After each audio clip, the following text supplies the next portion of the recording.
Hej, jeg vil bare sige, at I skal huske at følge med fra på lørdag, hvor at det er den 1. december, hvis man ikke har en det ud, og at julekalenderen her på bloggen, den starter.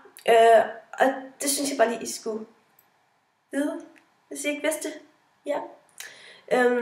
Det var sådan set bare, så I huskede på det. Jeg har faktisk allerede vi har faktisk allerede gået i gang med at lave lidt video i dag, for eksempel. Til de dage, hvor jeg ikke rigtig har tid til at lave en video. For jeg har simpelthen ikke tid til at lave en video hver eneste dag, fordi jeg har også liv ved siden af bloggen. Altså jeg har skolen, og jeg har venner, og venner. Så jeg har ikke tid til at lave det hver dag, så der er lige nogle dage, hvor jeg får et dagtid i forvejen. Ja. Men det var sådan set bare lige det, at jeg vil sige. Og vi kan også lige hurtigt tage mit outfit.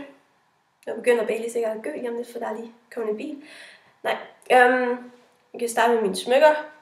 Jeg har nogle ringe på for spinning, tror jeg nok der. Så har jeg et armbånd på fra Wish, hvor der kun lige er et vedhæng på, for jeg har ikke lige fået købt noget. Så har jeg min søsters pelsvest på. Jeg ønsker mig selv en. Jeg har ikke lige fået taget mig sammen til at købe den endnu, så nu tænker jeg, nu ønsker jeg mig bare en julegave. Så det er min søsters.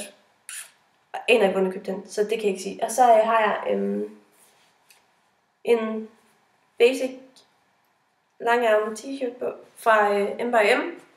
Og så har jeg sådan nogle ternede bukser.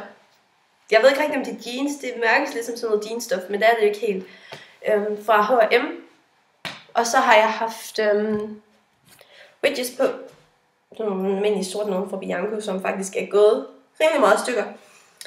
Sidste år, hvor jeg også brugte dem rimelig meget. Og så har jeg bare sat mit hår op i en knold. Tuperet det lidt og sat op i en knold. Så ja. Og så har jeg selvfølgelig min bløde nejlak på. Jeg ved ikke rigtig, om der er nogen, der har fulgt mig på Instagram. Nå. Men hvis I kan det, så vil jeg komme og lægge lige her. Ja, Katrine _Bæk. Bum. Men ja, det var bare lige en lille hurtig reminder om, at I skal huske at følge med på lørdag, den 1. december. Og så, ja. Hej.